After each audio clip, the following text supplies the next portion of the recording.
ఆచి చికెన్ మసాలా. కేరళ కొత్త ముఖ్యమంత్రి ఎవరనే విషయంలో ఉత్కంఠ కొనసాగుతోంది. సీఎంను తేల్చేందుకు ఏఐసీసీ అధ్యక్షుడు మల్లికార్జున ఖర్గే నివాసంలో కీలక సమావేశం జరుగుతోంది. ఈ సమావేశానికి రాహుల్ గాంధీతో పాటు కేరళ సీఎం రేసులో ఉన్న వీడీ సతీశన్, రమేష్ చెన్నితల, కేసీ వేణుగోపాల్ హాజరయ్యారు.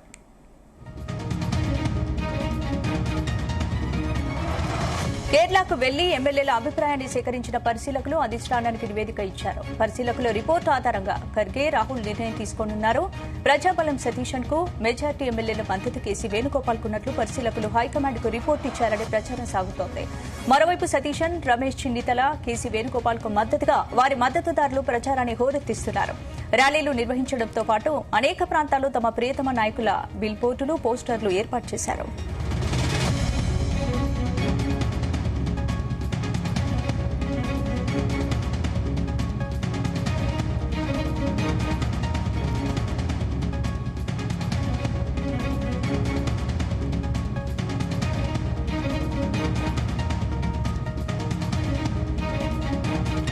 కేరళ కొత్త ముఖ్యమంత్రి ఎవరనే విషయంలో ఉత్కంఠ కొనసాగుతూనే ఉంది. సీఎంను తేల్చేందుకు ఏఐసీసీ అధ్యక్షుడు మల్లికార్జున ఖర్గే నివాసంలో కీలక సమావేశం జరుగుతోంది. ఈ సమావేశానికి రాహుల్ గాంధీతో పాటు కేరళ సీఎం రేసులో ఉన్న వీడీ సతీశన్, రమేష్ చెన్నితల, కేసీ వేణుగోపాల్ హాజరయ్యారు. కేరళకు వెళ్లి ఎమ్మెల్యేల అభిప్రాయాన్ని సేకరించిన పరిశీలకులు అధిష్టానానికి నివేదిక ఇచ్చారు. పరిశీలకుల రిపోర్టు ఆధారంగా ఖర్గే, రాహుల్ నిర్ణయం తీసుకోనున్నారు. ప్రజాబలం సతీశన్ కు మెజార్టీ ఎమ్మెల్యేల మద్దతు కేసీ వేణుగోపాల్ కున్నట్లు పరిశీలకులు హైకమాండ్ కు రిపోర్టు ఇచ్చారనే ప్రచారం సాగుతోంది. మరోవైపు సతీశన్, రమేష్ చెన్నితల, కేసీ వేణుగోపాల్ కు మద్దతుగా వారి మద్దతుదారులు ప్రచారాన్ని హోరెత్తిస్తున్నారు.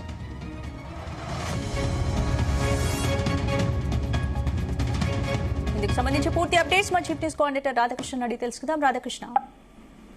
గుడ్ ఈవినింగ్ స్పందన. కేరళ ముఖ్యమంత్రి, తదుపరి ముఖ్యమంత్రి ఎవరు అనే దానిపైన ఇంకా కొంత మీమాంస కొనసాగుతా ఉంది.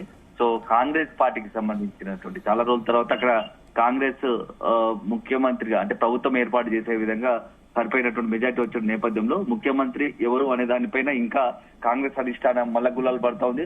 సో పార్టీ అధికారం రావడానికి ముగ్గురు కీలకంగా వ్యవహరించారు. అందులో ఒకరు ప్రస్తుతం అంటే మొత్తం దేశవ్యాప్తంగా కాంగ్రెస్ వ్యవహారాలను చక్కదిద్దేటువంటి, అదేవిధంగా సోనియా గాంధీకి గాంధీ కుటుంబానికి అత్యంత సన్నిహితంగా ఉండేటువంటి కేసీ వేణుగోపాల్ ఒకరు కాగా, ఇక కేరళకు సంబంధించినటువంటి రాష్ట్ర కాంగ్రెస్ లో చాలా కీలక పాత్ర గెలుపులో కావచ్చు, మొత్తం పార్టీ బలోపేతానికి కృషి చేసినటువంటి ఒకరు వీడీ సతీశన్, మరొకరు రమేష్ చెన్నితల.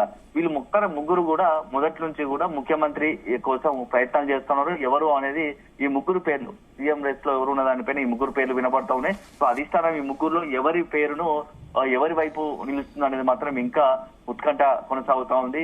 సో గత 2 రోజులుగా కూడా కాంగ్రెస్ పార్టీకి సంబంధించినటువంటి ఏఐసీ వ్యవహారాలకు సంబంధించి, అదేవిధంగా కేరళలో తదుపరి ముఖ్యమంత్రి ఎవరు, కొత్తగా ఎన్నికైన ఎమ్మెల్యేలలో ఎవరికి మద్దతు ఉంది అని 3 పేర్ల విషయంలో ఎమ్మెల్యేలతో ఎవరైతే పరిశీలకులుగా ఉన్నారో తదుపరి ముఖ్యమంత్రి ఎవరు, ఎల్పీ లీడర్ ఎవరైనదని పరిశీలకులుగా వెళ్ళినటువంటి అజయ్ మాకెన్, అదేవిధంగా ముకుల్ వాస్నిక్, వీళ్ళిద్దరు కూడా ఈ రోజు అధిష్టానంతో భేటీ అయ్యారు. అధిష్టానానికి తమ రిపోర్టును కూడా ఏదైతే రిపోర్టును అందజేశారు. ఈ నేపథ్యంలో సాయంత్రం మల్లికార్జున ఖర్గే నివాసంలో, ఏఐసీసీ అధ్యక్షుడు మల్లికార్జున ఖర్గే నివాసంలో భేటీ కొనసాగుతుంది. ఈ భేటీకి ఒకవైపు మల్లికార్జున ఖర్గేతో పాటుగా ఇప్పుడు ఏఐసీసీ సంబంధించిన వివరాలు చూసుకునే వాళ్ళు అందరూ కీలక నేతలతో పాటుగా, అదేవిధంగా ఎవరైతే ముఖ్యమంత్రి పీఠం ఆశిస్తున్నారో ముగ్గురు పేర్లు ఉన్నాయో ఆ ముగ్గురు కూడా ఈ సమావేశానికి హాజరవడం చాలా ఆసక్తికరంగా మారింది. మరి అధిష్టానం ఎవరి వైపు మొగ్గు చూపుతోంది? అయితే మనకంతా ప్రాథమిక సమాచారం ప్రకారం కేసీ వేణుగోపాల్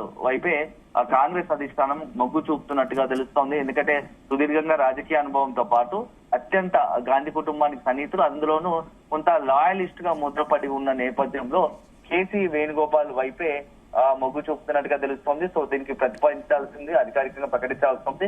ఈ నేపథ్యంలో వీడీ సతీశన్, అదేవిధంగా మరోవైపు రమేష్ చెన్నితలను కూడా పిలుచుకొని ఇదే విషయం వాళ్ళకు కన్వే చేసే ప్రయత్నం. సో పార్టీ ఎందుకు కేసీ వేణుగోపాల్ కు ఇవ్వాలనుకుంటుంది. అదే సందర్భంలో నెక్స్ట్ మీ వ్యవహారం ఏంటంటే రమేష్ చెన్నితల కావచ్చు, వీడీ సతీశన్ కు ప్రజల్లో కొంత అక్కడ ఉన్నటువంటి కాంగ్రెస్ పార్టీకి సంబంధించిన బలోపేతం చేయడం కీలక పాత్ర పోషిస్తారు కాబట్టి ప్రజల్లో కావచ్చు, కాంగ్రెస్ లో కావచ్చు అతనికి అత్యంత కొంత ఆదరణ ఉంది. సో ఈ నేపథ్యంలో భవిష్యత్తులో మంచి అవకాశాలు ఉంటాయి. సో ఇప్పుడు మంత్రివర్గంలో కూడా డిప్యూటీ సీఎం గా కూడా అవకాశం ఇద్దరికి కూడా రమేష్ చెన్నితలకు అవసరమైతే విడి సతీష్ అని కూడా ఉప ముఖ్యమంత్రులు కూడా అవకాశం కల్పించే పరిస్థితి. దానికోసమే ఒక ఫార్ములా క్రియేట్ చేయడానికే ఇప్పుడు కేసీ వేణుగోపాల్ ముఖ్యమంత్రి ఇచ్చి వీళ్ళిద్దరికి డిప్యూటీ సీఎం ఇస్తారా అనే ఒక ఫార్ములాను రూపొందించడానికి వీళ్ళను పిలిచారా అనేది కూడా ఒక చర్చ జరుగుతోంది. అల్టిమేట్ గా ఈ రోజు సాయంత్రమే దీనికి తెరపడే అవకాశం కనబడుతోంది. ఇప్పటికే ఆలస్యమైంది, 4వ తేదీన ఫలితాలు వచ్చాయి. సో ఇప్పుడు ఇక మరింత ఆలస్యం చేస్తే బాగోదు. సో రేపో ఎల్లుండో అక్కడ కూడా కొత్త ప్రభుత్వం ఏర్పాటు చేయాల్సిన అవసరం ఉన్న నేపథ్యంలోనే ఈ రోజు భేటీ అత్యంత కీలకం కాబోతుంది. రాత్రి వరకు అంటే ఈ భేటీ ముగిసిన తర్వాత ఏ క్షణమైన అధికారికంగా నెక్స్ట్ కేరళకు సంబంధించినటువంటి కాంగ్రెస్ పార్టీ తరఫున ఎల్పీ లీడర్ ఎవరు, తదుపరి ముఖ్యమంత్రి ఎవరనేది ఏఐసిసి అధికారికంగా ప్రకటించే అవకాశం కనబడుతుంది. సో కేసీ వేణుగోపాల్ వైపే అధిష్టానం అయితే మొగ్గు చూపుతున్నట్టుగా కూడా సమాచారం అందుతోంది. సో ఇక మిగతా విషయంలో ఉప ముఖ్యమంత్రులుగా ఉంటారా లేకుంటే ఇతరత్ర ఏదైనా వాళ్ళకు పదవులు కట్టబెడతారా అనేది మాత్రం మనం వేచి చూడాల్సి ఉంటుంది. స్పందన. Right, thank you Radhakrishna.